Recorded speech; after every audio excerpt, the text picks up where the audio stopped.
A warm welcome to all. Today we will discuss the topic the relationship between molar conductivity and equivalent conductivity, then the measurement of conductivity of electrolytes and some other topics too.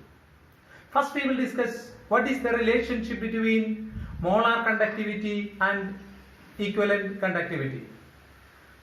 Molar conductivity and equivalent conductivity is related by the equation equivalent conductivity is equal to molar conductivity by Z. Lambda equivalent is equal to lambda m by Z. What is lambda equivalent? Lambda equivalent is the equivalent conductivity. That is the conductivity of 1 mole of an electrolyte. Lambda m is the molar conductivity, the conductivity of 1 mole of an electrolyte. Z is the total charge of cations or anions in a single molecule of the electrolyte. So it is there lambda equivalent is equal to lambda m by Z, where lambda eq is the equivalent conductivity and lambda m is the molar conductivity. Z is the total charge of cations and anions of a single molecule of the electrolyte. ഇന്ന് നമ്മൾ പറയുന്നത് equivalent കണ്ടക്ടിവിറ്റിയും molar കണ്ടക്ടിവിറ്റിയും തമ്മിലുള്ള ബന്ധത്തെക്കുറിച്ചാണ്. Equivalent conductivity എന്ന് പറഞ്ഞാൽ conductivity of 1 gram equivalent electrolyte ആണ്. Molar conductivity എന്ന് പറഞ്ഞാൽ conductivity of 1 mole of an electrolyte ആണ്.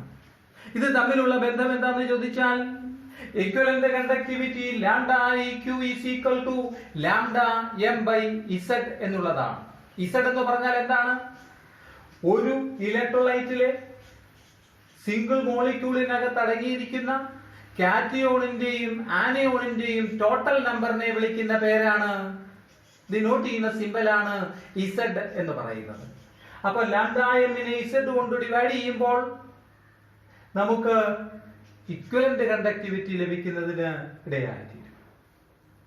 Second thing that we are going to discuss is measurement of conductivity of electrolyte. ഒരു ഇലക്ട്രോലൈറ്റിന്റെ conductivity measure ചെയ്യാനായിട്ട് പോവുകയാണ്. We know conductance is the reciprocal of resistance. Conductance എന്ന് പറയുന്നത് റെസിസ്റ്റൻസിന്റെ reciprocal ആണ്. And we can measure the conductivity of a solution between the two electrolytes, between the two electrodes separated by a distance using a particular device known as Wheatstone bridge. Wheatstone bridge എന്ന് പറയുന്ന ഒരു device ഉപയോഗിച്ച് നമുക്ക് ഒരു ഇലക്ട്രോലൈറ്റിന്റെ കണ്ടക്ടിവിറ്റിയെ കണ്ടുപിടിക്കുവാനായിട്ട് സാധ്യമായി തീരും. Wheatstone bridge എന്ന് പറയുന്നത് is a device for measuring the conductivity of the electrolyte. അതിനകത്ത് ഉപയോഗിക്കുന്ന ടെക്നിക് എന്ന് പറഞ്ഞാൽ ബാലൻസിംഗ് ലെന്ത് 0 ആകുന്ന നൾ പോയിന്റ് കാണിക്കുന്ന അവസ്ഥയിലാണ്. അപ്പോൾ with the help of Wheatstone bridge, when we try to find out the null point is the resistance of the solution. Null point will give the resistance of the solution or solution. So null point is at null point, our solution is at the null point of the solution. Solutionന്റെ resistance എന്ന് പറയുന്നത് ആ null പോയിന്റിൽ വരുന്നതായ value ആണ്. Null point ഉപയോഗിച്ചാണ് കണ്ടുപിടിക്കുന്നത്. അങ്ങനെ ഈ ഇലക്ട്രോലൈറ്റിന്റെ ഈ സൊല്യൂഷന്റെ റെസിസ്റ്റൻസ് നമുക്ക് കിട്ടുകയാണെങ്കിൽ നമുക്ക് ജിയും കെയും കണ്ടുപിടിക്കുവാനായിട്ട് സാധിക്കും. എങ്ങനെയാണെന്ന് ചോദിച്ചാൽ conductance G of the solution is equal to 1 by resistance of the solution. G sol എന്ന് പറയുന്നത് G stands for conductance. SOL means solution. Conductance of the solution is equal to 1 by resistance of the solution, where R stands for resistance, SOL stands for solution. From this conductivity is equal to G by R sol എന്ന് പറയാനായിട്ട് സാധിക്കും. എന്താണ് conductivity? K is denotes conductivity, G for conductance, R sol for resistance of the solution. അപ്പോൾ നമ്മൾ പറയാനായിട്ട് താല്പര്യപ്പെട്ടത് രണ്ട് കാര്യങ്ങളാണ്. ഒന്ന്, മോളാർ കണ്ടക്ടിവിറ്റി എന്ന് പറയുന്ന ലാംഡ എന്നും ഇക്വലന്റ് കണ്ടക്ടൻസും തമ്മിലുള്ളതായ റിലേഷനും, രണ്ടാമത് ഒരു ഇലക്ട്രോലൈറ്റിന്റെ കണ്ടക്ടിവിറ്റിയെ എങ്ങനെ കണ്ടുപിടിക്കാം എന്നതിനെ കുറിച്ചുമാണ് നമ്മൾ പറഞ്ഞുകൊണ്ടിരിക്കുന്നത്. Measurement of conductivity of a solution, ഒരു സൊല്യൂഷന്റെ കണ്ടക്ടിവിറ്റി എങ്ങനെയാണ് കണ്ടുപിടിക്കുന്നത് എന്ന് പറയാൻ പോവുകയാണ്. നമുക്കറിയാം conductivity is the reciprocal of resistivity. റെസിസ്റ്റിവിറ്റിയുടെ റെസിപ്രോക്കലിനെ വിളിക്കുന്ന പേരാണ് കണ്ടക്ടിവിറ്റി. റെസിസ്റ്റിവിറ്റി മീൻസ് റോ എന്ന് പറയുന്ന സിമ്പൽ ആണ് റെസിസ്റ്റിവിറ്റിയെ ഡിനോട്ട് ചെയ്യാൻ ഉപയോഗിക്കുന്നത്. അപ്പൊ കണ്ടക്ടിവിറ്റി എന്ന് പറയുമ്പോൾ that is the reciprocal of resistivity എന്ന് പറയാം. അപ്പോ R is equal to resistance, R is equal to rho into L by A. R stands for resistance, rho stands for resistivity, L the distance between the electrodes and having the area of cross section A centimeter cube. 1 by rho is equal to 1 by R into L by A, or conductivity K is equal to G into L by A, where L by A is called the cell constant and G is called the conductance. That means K is equal to G into cell constant. എപ്രകാരമാണ് ഒരു സൊല്യൂഷന്റെ conductivity കണ്ടുപിടിക്കുന്നത് എന്നാണ് നമ്മൾ പറയുന്നത്. നമുക്കറിയാം conductivity എന്ന് പറയുന്നത് റെസിസ്റ്റിവിറ്റിയുടെ റെസിപ്രോക്കൽ ആണെന്നും, അതായത് റെസിസ്റ്റൻസ് R എന്ന് പറയുന്നത് റെസിസ്റ്റിവിറ്റി ഇൻറ്റു സെൽ കോൺസ്റ്റന്റ് ആണ്. L എന്ന് പറയുന്നത് ഡിസ്റ്റൻസ് ബിറ്റ്വീൻ ദ ഇലക്ട്രോഡ്സ് ആണ്, having the area between the electrodes, having area of cross section A ആണ്. 1 by rho is equal to 1 by R into L by A ആണ്. 1 by R എന്ന് പറയുന്നത് നമുക്കറിയാം K is equal to G into L by A ആണ്. L by A എന്ന് പറയുന്നത് cell constant ആണ്, G എന്ന് പറയുന്നത് കണ്ടക്ടൻസ് ആണ്. അങ്ങനെ വന്നാൽ K is equal to conductance into cell constant. This is the way that we are finding out the conductivity of a solution. Next we are going to discuss about the variation of conductivity and molar conductivity with concentration.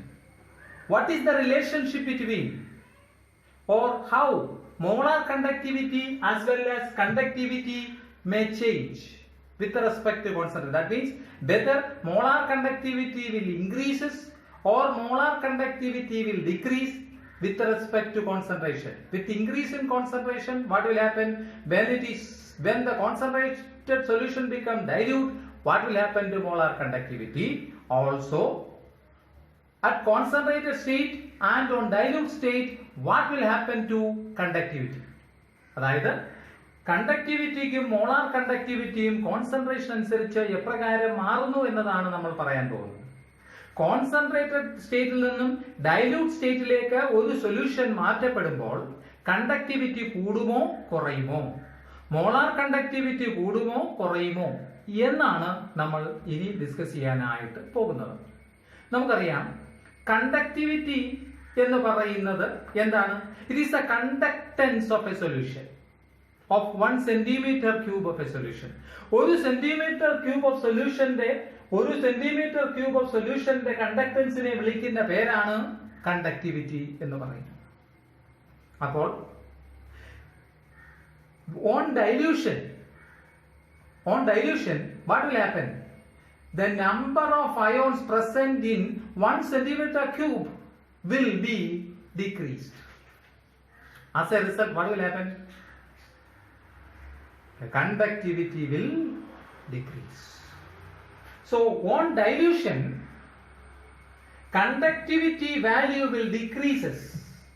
At the same time, molar conductivity will increase. Dilution നടക്കുമ്പോൾ conductivity കുറയുകയും molar conductivity കൂടുകയും ചെയ്യും. Then എന്താണ് കണ്ടക്ടിവിറ്റിയുടെ കാര്യം നോക്കാം. Conductivity എന്ന് പറഞ്ഞാൽ എന്താണ്? It is the conductance of 1 centimeter cube of a solution. ഒരു സെന്റിമീറ്റർ ക്യൂബ് സൊല്യൂഷന്റെ കണ്ടക്ടൻസിനെ വിളിക്കുന്ന പേരാണ് conductivity. On dilution, what will happen? The number of ions present per centimeter cube will decrease and will thereby result in the decrease in conductivity.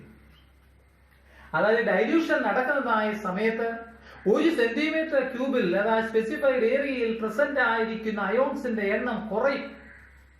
അയോൺസിന്റെ എണ്ണം കുറയുന്നു എന്ന് പറഞ്ഞാൽ എന്താണ് അർത്ഥം? Conductivity കുറയുന്നു എന്നതാണ്. അപ്പോൾ on dilution what will happen to conductivity? It will decrease. ഇനി മോളാർ കണ്ടക്ടിവിറ്റിക്ക് എന്ത് സംഭവിക്കും? മോളാർ കണ്ടക്ടിവിറ്റി എന്ന് പറയുന്നത് രണ്ടുപേരുടെ പ്രോഡക്റ്റ് ആണ്. ആരുടെയൊക്കെ പ്രോഡക്റ്റ് ആണ്? Is the product of conductivity and volume of the solution containing 1 mole of electrolyte. അപ്പോൾ മോളാർ കണ്ടക്ടിവിറ്റി എന്ന് പറയുന്നത് കണ്ടക്ടിവിറ്റിയുടെയും 1 mole ഇലക്ട്രോലൈറ്റിന്റെ ഇലക്ട്രോലൈറ്റിക് സൊല്യൂഷന്റെ വോളിയത്തിന്റെയും കൂടെ പ്രോഡക്റ്റിന് തുല്യമാണ്.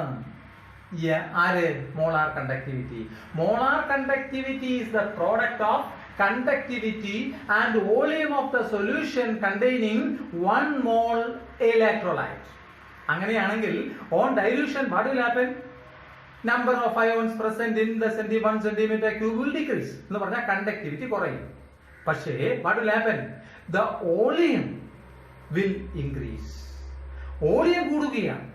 അപ്പൊ കണ്ടക്ടിവിറ്റിയുടെ കുറവും വോളിയത്തിന്റെ ഇൻക്രീസും കൂടെ തമ്മിൽ ഒന്ന് കമ്പയർ ചെയ്താൽ the decrease in conductivity is comparatively less with respect to the increase in volume.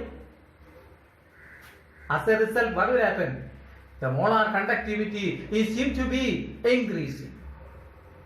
അപ്പോൾ കണ്ടക്ടിവിറ്റിയുടെയും 1 mole ഇലക്ട്രോലൈറ്റിക് സൊല്യൂഷന്റെ വോളിയത്തിന്റെയും കൂടെ പ്രോഡക്റ്റിന് തുല്യമാണ് മോളാർ കണ്ടക്ടിവിറ്റി എന്ന് നമ്മൾ പറഞ്ഞിരിക്കുന്നു. ഡൈല്യൂഷൻ നടക്കുമ്പോൾ കണ്ടക്ടൻസ് കുറയും, എന്നാൽ വോളിയം കൂടുന്നു. കണ്ടക്ടൻസിന്റെ കുറവ് വോളിയത്തിന്റെ ഇൻക്രീസുമായി കമ്പയർ ചെയ്ത് നോക്കുമ്പോൾ വളരെ കുറവാണ് എന്ന് പറഞ്ഞാൽ അതിനർത്ഥം മോളാർ കണ്ടക്ടിവിറ്റി ഡൈല്യൂഷൻ അനുസരിച്ച് ഇൻക്രീസ് ചെയ്യും എന്ന് തന്നെയാണ്. അപ്പോ ഈ മോളാർ കണ്ടക്ടിവിറ്റി എത്ര വരെ ഇൻക്രീസ് ചെയ്യാം? അതൊരു ലിമിറ്റിംഗ് വാല്യൂ വല്ലതും ഉണ്ടോ? ഉണ്ട്. മോളാർ കണ്ടക്ടിവിറ്റിയുടെ ലിമിറ്റിംഗ് വാല്യൂവിനെ വിളിക്കുന്ന പേരാണ് limiting molar conductivity or molar conductivity at infinite dilution represented by lambda 0. Lambda എഴുതിയിട്ട് മുകളിൽ 0 എഴുതിയാൽ മതി. ലാംഡ എന്ന് പറയുന്നത് ലാംഡ ഇൻഫിനിറ്റി ആവുന്നത് എപ്പോഴാണ്? ലാംഡ എം എന്ന് പറയുന്നത് ലാംഡ എം ഇൻഫിനിറ്റി ആവുന്നത് എപ്പോഴാണ്? When concentration tends to 0. നമ്മൾ ഒരു വാട്ടർ ടാങ്കിനകത്തേക്ക് 1 നുള്ള ഉപ്പ് ഇടുകയാണ് എന്ന് വിചാരിക്കുക. എന്നിട്ട് ആ വെള്ളം ഒന്ന് ടേസ്റ്റ് ചെയ്ത് നോക്കിയേ. ആ വാട്ടർ ടാങ്കിലെ വെള്ളത്തിന് ഉപ്പിന്റെ ഒരു ടേസ്റ്റും കാണത്തില്ല. എന്നാൽ അതേ വാട്ടർ ടാങ്കിനകത്തേക്ക് 1 ചാക്ക് ഉപ്പ് കൊണ്ടുവന്നിട്ടാലോ ആ ടാങ്കിലെ വെള്ളം മുഴുവൻ ഉപ്പുവെള്ളമായി മാറും. അപ്പൊ ആദ്യത്തെ കേസിലേക്ക് വരാം. വാട്ടർ ടാങ്കിനകത്തേക്ക് 5 ഗ്രാം, ഫോർ എക്സാമ്പിൾ 5 ഗ്രാം ഉപ്പ് നമ്മൾ ഇടുവാണ്. ആ വെള്ളത്തിന് ഉപ്പിന്റെ ഒരു ടേസ്റ്റും കാണത്തില്ല. പക്ഷേ when we analyze it, we can found that there is the traces of salt is there in that water. ഉപ്പിന്റെ ട്രേസസ് ആ വെള്ളത്തിൽ മുഴുവനും ഉണ്ട് അല്ലേ? ഈ സ്റ്റേജിനെ പറയുന്ന പേരാണ് ഇൻഫിനിറ്റ് ഡൈല്യൂഷൻ എന്ന് പറയുന്നത്. Infinite dilution means when concentration is 0. So molar conductivity will become molar conductivity at infinite dilution when concentration approaches 0. Molar conductivity at infinite dilution is called limiting molar conductivity or molar conductivity at infinite dilution represented by lambda 0. Lambda m tends to lambda 0 when concentration approaches 0. This is what we were discussing. Hope you understand the topic. Subscribe the channel. Have a nice day.